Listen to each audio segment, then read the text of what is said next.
Hello, hello, good morning, student. Let us start our next lesson from Maths 2, chapter number 3, circle. And the point is circles passing through 1, 2, 3 points. अशी वर्तुळं की जी एका बिंदूतून जातात, दोन बिंदूतून जातात आणि तीन बिंदूतून जातात, अशा वर्तुळाविषयीचा अभ्यास आहे. Circles passing through 1, 2, 3 points. So in first diagram there is a single point P, and from this we observe all these circles are passing through this point, 1 and 1 point. एक बिंदू P दिलाय आणि यामधून जाणारी ही आपण असंख्य वर्तुळ काढू शकतो. या प्रकारे भरपूर वर्तुळ अजूनही आपल्याला त्रिज्या वेगवेगळ्या घेऊन, फॉर एक्झाम्पल लाईक दिस, अशा प्रकारच्या त्रिज्या वेगवेगळ्या घेऊन आपल्याला असंख्य वर्तुळ काढता येतील. त्यासाठी शब्द लक्षात ठेवा, infinite. We draw infinite circles passing through a single point. We draw infinite म्हणजे असंख्य, infinite circles passing through a single point. एका बिंदूतून जाणारी असंख्य वर्तुळे आपण काढू शकतो. So this is first point.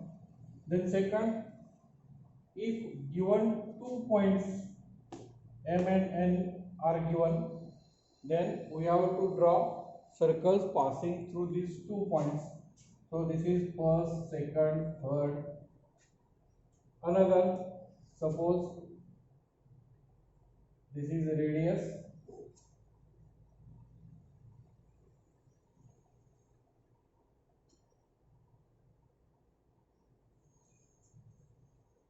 So like this. Suppose another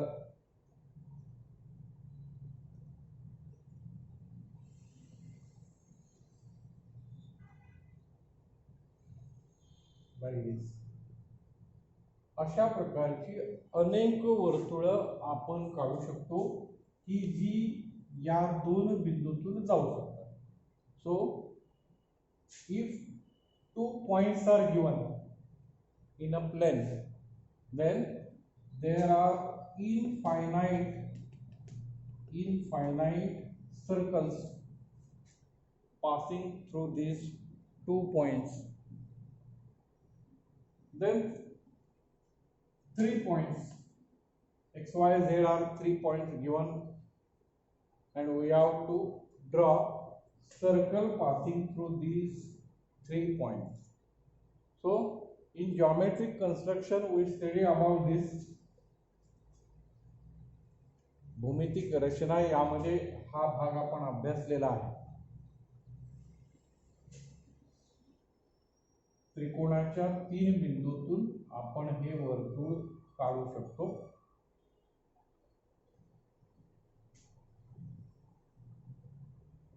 ही बाजू डिवाइड केली, ही बाजू डिवाइड केली, आणि या दोन्ही डिवाइडचा हा जो इंटरसेक्शन आहे तो याला जोडून ही रेडियस घेतली आणि त्यातनं जाणारे हे वर्तुळ काढलेलं आहे.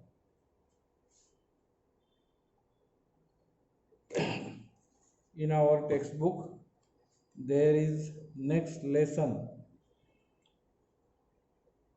geometric construction, and in this we study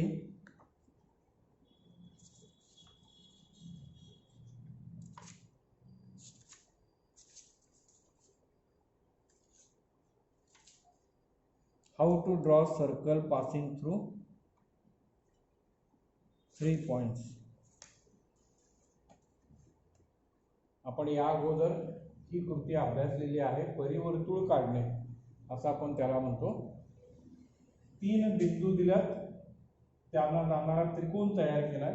यातल्या कोणत्याही दोन बाजू दुभागायचे आणि जिथं छेदनबिंदू आहे तो केंद्रबिंदू गृहीत धरून त्या बिंदूशी त्रिज्या जोडून आपण एक वर्तुळ काढू शकतो.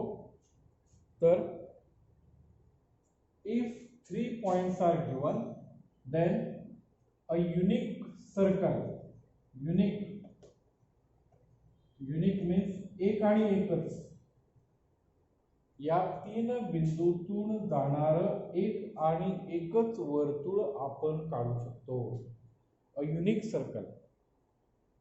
If 3 points are given, then there is a unique circle passing through these 3 points.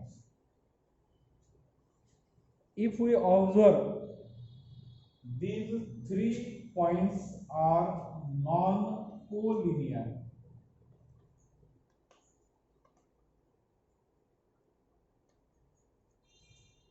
Non-collinear म्हणजे एक रेषीय नाही. These 3 points are non-collinear. एक रेषीय नाहीत, एका सरळ रेषेमध्ये नाहीत, तीन वेगवेगळे आहेत. If 3 points are in linear,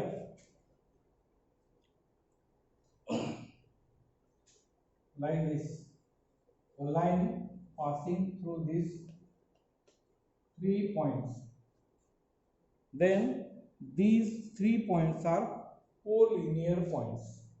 Collinear म्हणजेच एक रेषीय. These 3 points are collinear, and if we want to draw a circle passing through these 3 points, it is unable. No circle can pass through these 3 points. या तीन बिंदूतून जाणार आपण जर circle काढायला गेलो, वर्तुळ काढायला गेलो, तर ते अशक्य आहे. आणि म्हणून एक रेषीय असणाऱ्या तीन बिंदूतून एकही वर्तुळ काढता येत नाही. तर अशा प्रकारचा हा भाग आहे. आपण लक्षात ठेवायचं आहे, प्रतलातील एका बिंदूतून असंख्य वर्तुळ काढता येतील, दोन बिंदूतून जाणारी सुद्धा असंख्य वर्तुळ काढता येतील. तीन बिंदूतून जर त्या तीन बिंदूंचा समावेश एक रेषीय नसेल, तर एका रेषेतले ते तीन बिंदू नसतील, तर त्यातून जाणार एक आणि एकच वर्तुळ काढता येतं. आणि जर तीन बिंदू एक रेषीय असतील, तर त्यातून जाणार एकही वर्तुळ काढता येत नाही. अशा या तिन्ही बाबी यामध्ये आहेत. Then secant and tangent.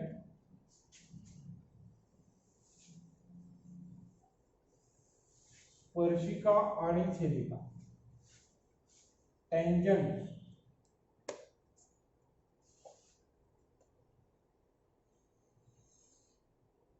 if we draw a circle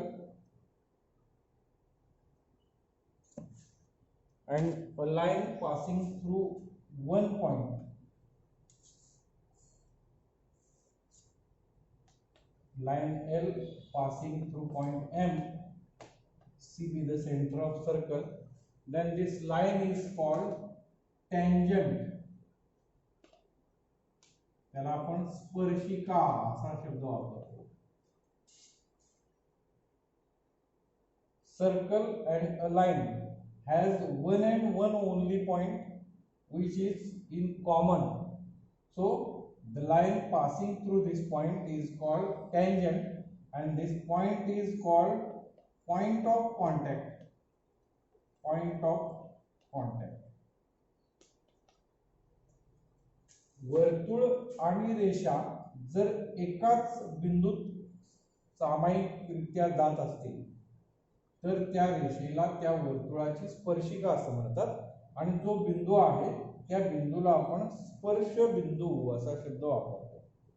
जर दिलेले वर्तुळ आणि रेषा यांना एकच सामायिक बिंदू असेल, तर त्या रेषेला आपण स्पर्शिका असं म्हणतो. Suppose another line M,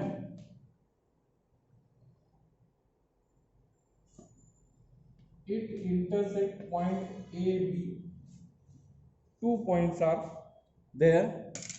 So line M is called secant chedika. A line passing through this circle and intersects 2 points on circle. Therefore the line is called secant.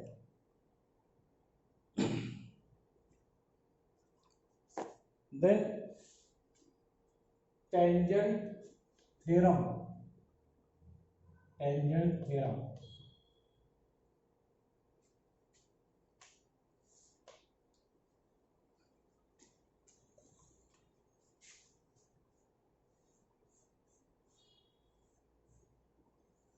स्पर्शिकेचा गुणधर्म किंवा प्रमेय.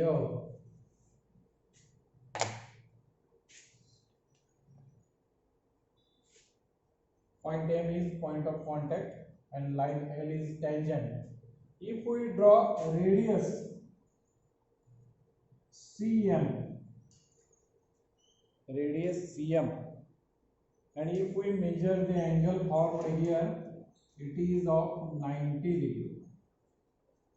आपण जर वर्तुळाची त्रिज्या अशी काढली की जो पॉइंट ऑफ कॉन्टॅक्ट आहे तो या वर्तुळ केंद्राशी जोडला आणि ही त्रिज्या तयार केली, तर ही त्रिज्या या स्पर्शिकेला लंब असते, काटकोनात छेदते. यालाच आपण स्पर्शिकेचा गुणधर्म असं म्हणतो. A line passing tangent theorem. A tangent at any point of circle. Tangent at any point of circle is perpendicular to its radius. कोणत्याही बिंदूतून काढलेली टँजंट स्पर्शिका आणि त्या स्पर्श बिंदूशी काढलेली त्रिज्या, ही त्रिज्या या टँजंटला स्पर्शिकेला लंब असते. For another example, suppose point N is taken here and the radius CN, and if we draw a tangent passing through point N, passing through it,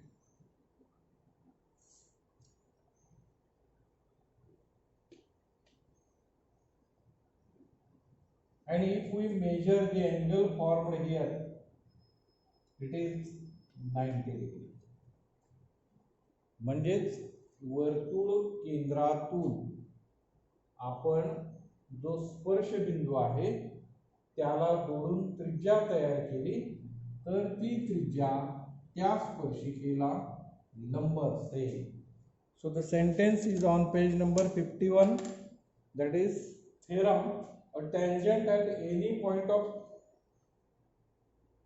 circle, वर्तुळाच्या कोणत्याही बिंदूतून काढलेली स्पर्शिका.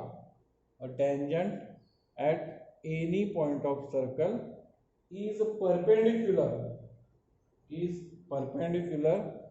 to the radius at the point of contact. स्पर्श बिंदू जवळ काढलेल्या त्रिज्येला ती स्पर्शिका लंब असते, हा गुणधर्म आहे. So write this sentence and draw the figure like this.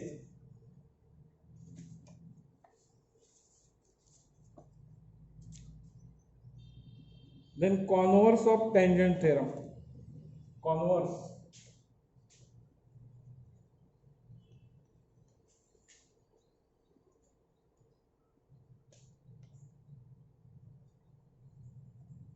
यालाच आपण व्यत्यास असं म्हणतो. हे वाक्य काय सांगतं? वर्तुळावरील एखादा बिंदू घेतला आणि त्यातनं जर आपण स्पर्शिका काढली तर ती स्पर्शिका या स्पर्शबिंदूतील त्रिज्येला लंब असते, असं वाक्य आहे. स्पर्शिकेच्या स्पर्शबिंदूतून काढलेली त्रिज्या स्पर्शिकेला लंब असते, हे मूळचं प्रमेय आहे. आणि आता व्यत्यास काय सांगतोय? समजा एखादं वर्तुळ आहे आणि त्यातून आपण त्रिज्या काढली आणि त्या त्रिज्येला जर आपण लंब काढला, हा लंब काढला, तर हा लंब त्या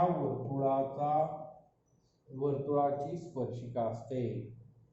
तेच वाक्य उलट पद्धतीने, a line perpendicular to radius is tangent of a circle.